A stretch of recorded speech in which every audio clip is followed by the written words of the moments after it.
Hello, VC, YouTube. Um, Today I'm going to go back and revisit some videos that I did uh, a little over 2 years ago about a class of music called the New Wave of British Heavy Metal. All right, that's what it was called back in the day. And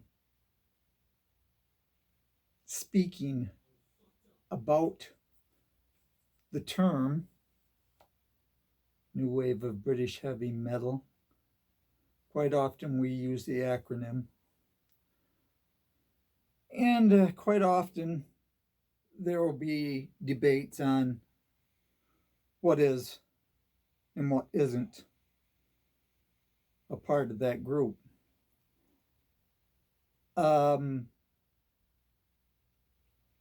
the sake of a time period,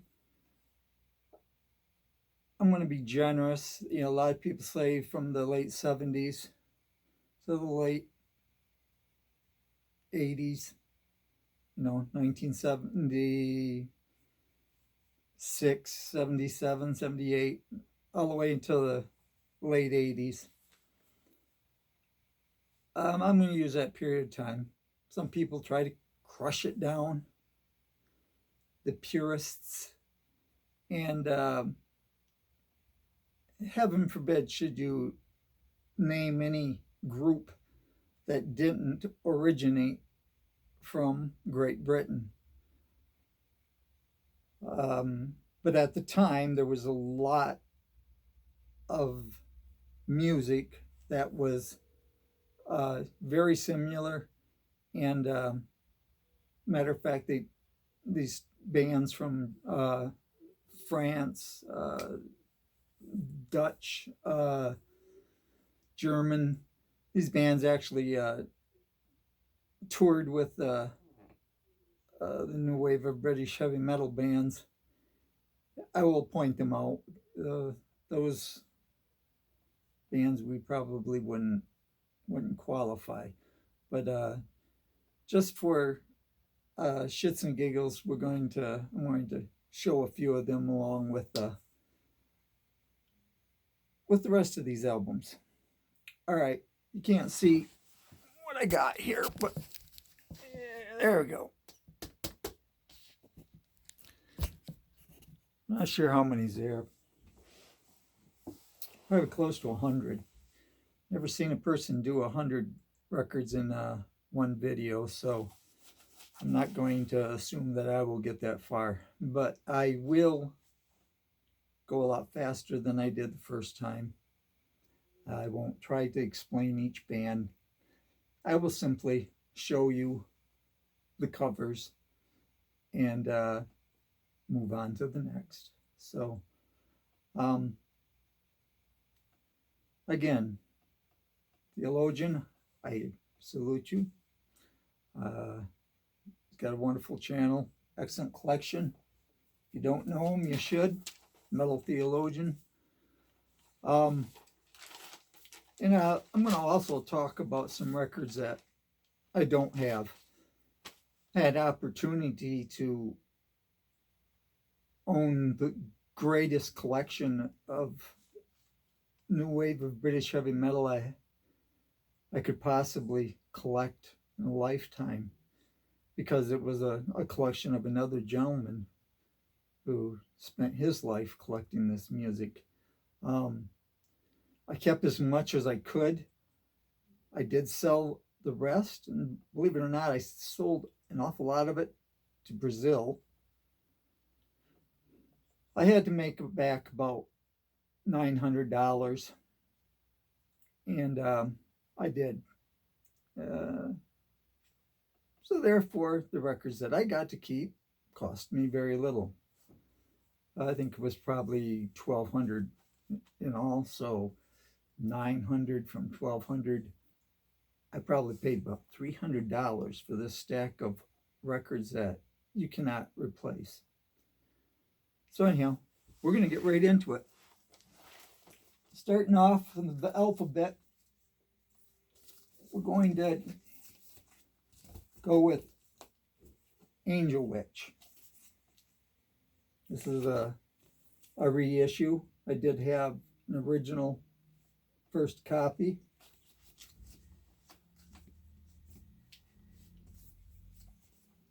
Here are a couple other examples of Angel Witch. It was on Killer Watt.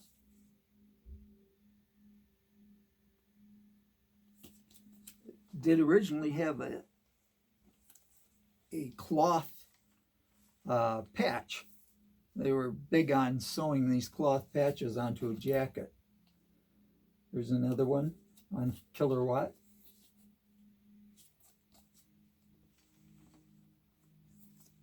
All right, like I said, they started out 1980. And those other ones were just after, shortly after. Here's another record called Bronze. Bronze, this issue of Bronze came out in 1984. I don't believe it's the first one, but this is a band called Chariot. It is a single or a mini EP. It's a single in my world. There's 3 songs on it. A lot of people called this the second wave. We won't get into that. But this was 1985 when that came out. Here's an album of Cloven Hoof, one of my favorite bands from the new wave of British heavy metal. This one's called Dominator.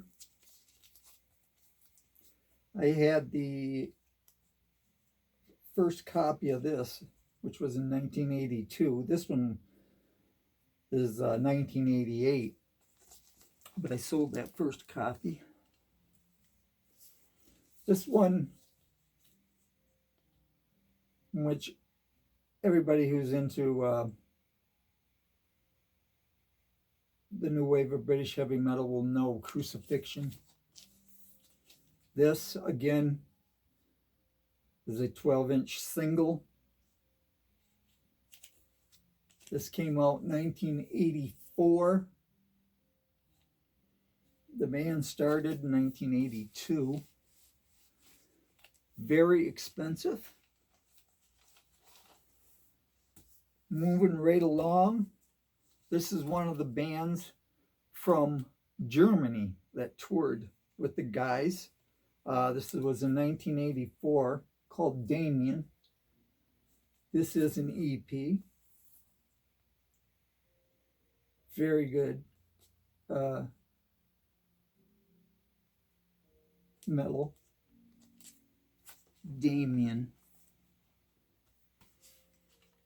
And moving right along, this is a copy, I believe it's a reissued copy of Dervish, Some Monsterism.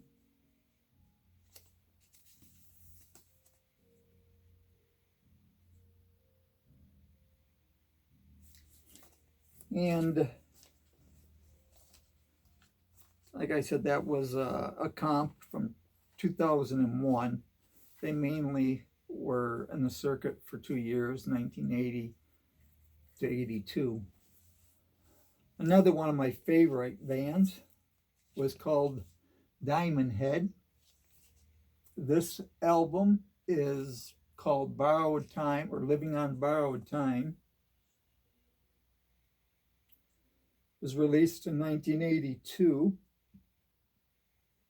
Diamond Head started out in 1977. So you see this Again, this was one that was one of the original bands. A lot of people are big fans of Diamond Head, including people from Metallica, you know, and they have a huge following still to this day. Another band, which was around for a long time, was called Elixir. This was, again, a later copy because this one actually was released in 1990, although they started in 1984. Elixir. Very good. Everybody always wanted a copy of this one. Ethel the Frog. She don't look like a frog. She looks like a mean woman with bosoms, but maybe it was just a nickname. Again, 1980 was.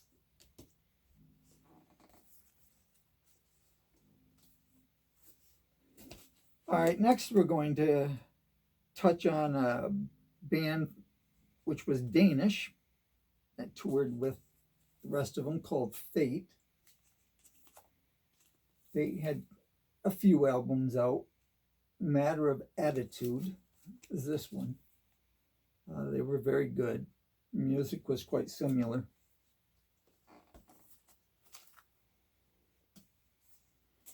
Another big name, Gillian. This one is called Glory Road. This was a very popular album, released in 1980. They started out in 78.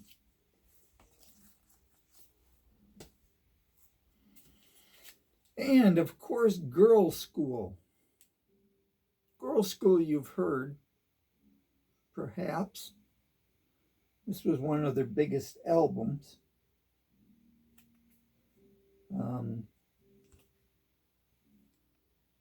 The hit and run. Yeah. And I got quite a few copies here. I don't know why I grabbed them all, but I don't know, that was 81. This is like 82. I think this one was in 83. This album, I believe, was 85.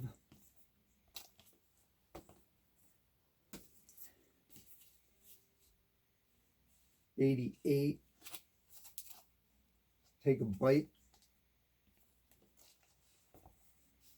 And a recent comp that was released in 2015. Just covered quite a few of their years, but this was a live concert, recorded live at the Apollo Theatre at Glasgow, Scotland, in 1982.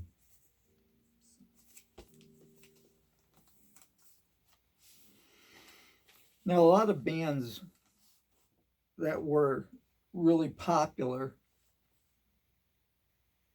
were kind of kicked out of the club, so to speak. And the biggest one would have been Def Leppard. They started out as a new wave of British heavy metal. Shortly after, like, a couple of EPs, they went over to the United States because they knew to make money they had to be successful here. They got in with some big names like producer Mud. He helped him become big in Def Leppard. That was history. And they went back later, of course, after spending quite a few years here in the States, and was, receptive, kind of cool. But also there were some other big names that came out around the same time. like Iron Maiden, over in Germany, Judas Priest. There was oh,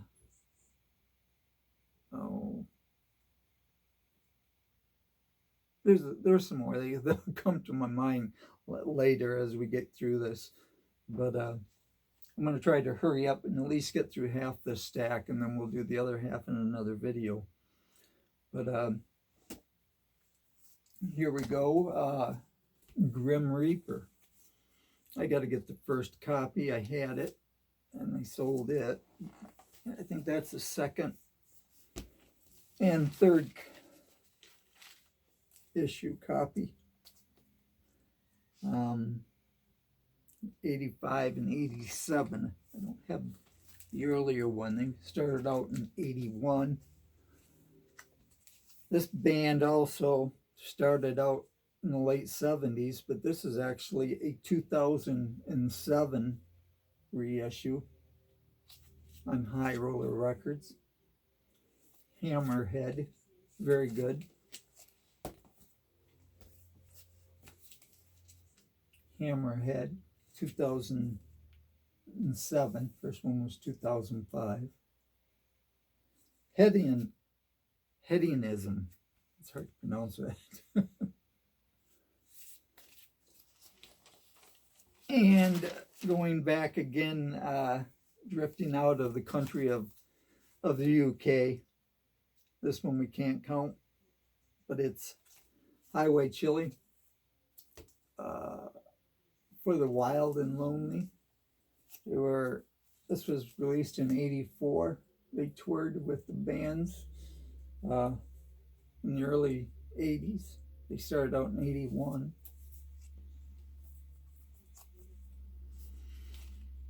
And real big one to have. I had a lot of offers for this album, although it is actually a reissue of the first two EPs, making this a full album, even though there was only 350 copies of this made, and I have 340. They didn't produce too much more beyond this album.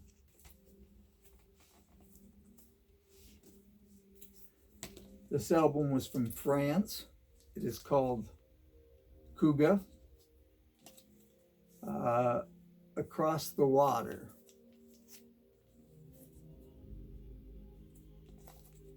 Not new wave of British heavy metal.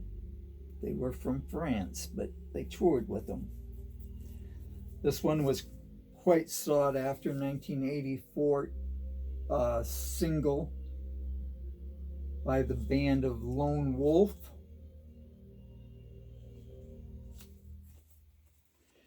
And we're going to end it today with the band called Mad Dog. This is 1987 copy. Extremely good. This is on Stud Record. And we'll stop there and pick it up in the next video, which will probably come out tomorrow. But thank you. New Wave of British Heavy Metal, Part 1, is in the vault. And we'll start right in soon with the rest of them. Take care.